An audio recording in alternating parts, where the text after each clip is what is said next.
It had only been a couple of years since the end of World War II. And this new Cold War was going to start heating up on a peninsula that few Americans even knew about.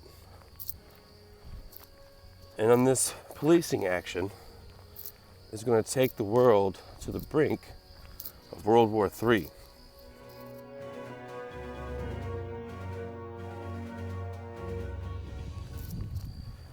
June 1950,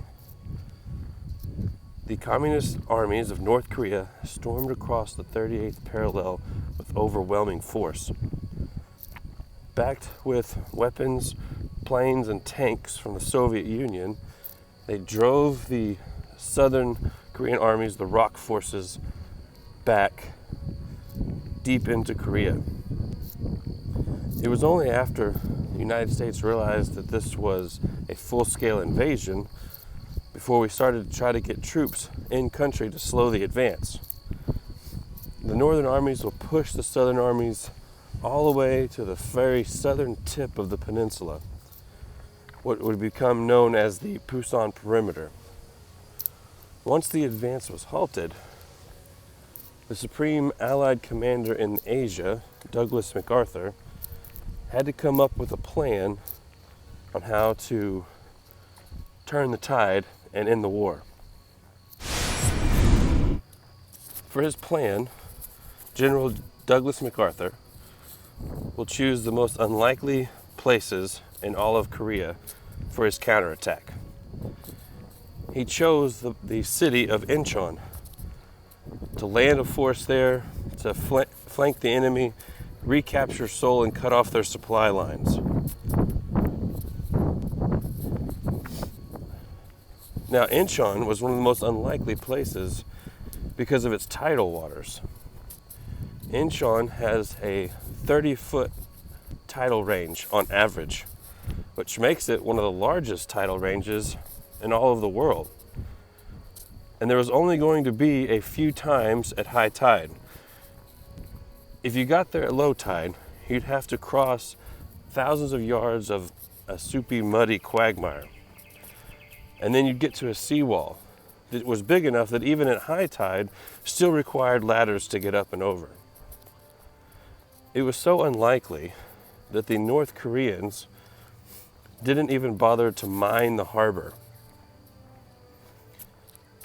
Now, to convince, or to get this to be the location, Douglas MacArthur would have to convince the Joint Chiefs, the President, and the other Allied commanders of how they could get this done. And it wasn't going to be easy. Now, all of the other Allied commanders just knew that Inchon was the wrong place for this invasion. And so they put together a meeting to convince MacArthur to change it. And this is one of my favorite parts of this story, because in this room, MacArthur is going to sit down and listen to all of the reasons why Inchon was the wrong spot. And at the end, he's going to finally speak up, and it's his theatrical way of speaking that I find pretty good. And so I'm going to read some of it here. He said, "Admiral, in all of my years of military service, that was the finest briefing I have ever received. Commander, you have taught me all I had ever dreamed of knowing about tides. Do you know, in World War I, the Navy got our divisions to Europe through submarine-infested seas? I have a deep admiration for the Navy. From the humiliation of Bataan, the Navy brought us back." Then as some of the people that were in there began to describe him talking, said he began to tear up here. "I never thought that the day would come that the Navy would be unable to support the Army in its operations." And he went on to talk about some other things, about how the fight for the world is happening right here in Korea. And he finished his speech with this: "The arguments that you have made as to the impracticalities involved will tend to ensure me the element of surprise. For the enemy commander will reason that no one would be so brash as to make such an attempt. And they said he kind of lowered his voice here in a real Hollywood kind of style. He said, I can almost hear the ticking of the second hand of destiny. We must act now, or we will die. We shall land on Inchon, and we shall crush them. Now, the chief of naval operations was so moved by this speech that he gives that he stands up and he says, General, the Navy will get you to Inchon. Now, he might not have convinced everyone, but he convinced some of them that Inchon was the right location. But there still was a lot of planning to go for this invasion to take hold. Two things were required that the United States didn't have at the moment. One was soldiers. They had to find the soldiers to get them over here to Korea. The second thing were boats, landing craft. After World War II, the military felt that seaborne invasions were a thing of the past. With the new air power and nuclear bombs, there would be no need to land on beaches. Well, they needed to land on a beach. And so they had to recommission all of the old landing craft from World War II. And most of those craft were in Japan being used as fishing vessels. So once the Allies solved the logistics problems of men and boats and a date at high tide, the invasion would still be extremely risky.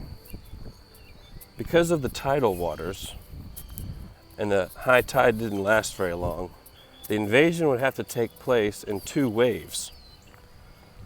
But not two waves that are close together. One wave would be early in the morning. The second wave wouldn't be till that evening. So for the invasion of Inchon, the first wave would have to land on the island and take the island inside the harbor and hold it until that evening, until the second group could get to the seawalls and establish a beachhead. Inchon itself was not heavily guarded for all of the reasons why the Allied commanders tried to convince MacArthur to change his location. But what made the invasion so risky was the time between the two waves. In Seoul, just about 20 miles away, was a very large reserve force of communist forces. And once the first wave began, those forces could very easily move from Seoul to Inchon and be prepared for the second wave that evening. And so they took the risk. September 15th, the Marines landed on the island in the harbor and quickly took it over and held it until that evening when the second wave made their way to the seawalls and threw the ladders up on the seawalls and climbed up over and began to establish a beachhead. They're going to hold that ground all night, anticipating a counterattack from the forces from Seoul. But it never happens. In the end, the Allies take Inchon with less than 200 casualties and became a huge success of an invasion. And from that point, the Allies push in, recapture Seoul, and do exactly what MacArthur said it would do, in cutting off the supply lines and forcing the North Korean army to retreat all the way beyond the 38th parallel. It was here, though, where things got bad.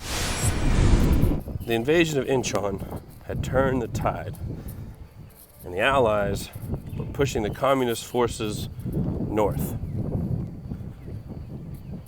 But they pushed a little too far north. despite some warnings, a new group of soldiers will enter into the battlefield. And this one will bring the world very close to World War III.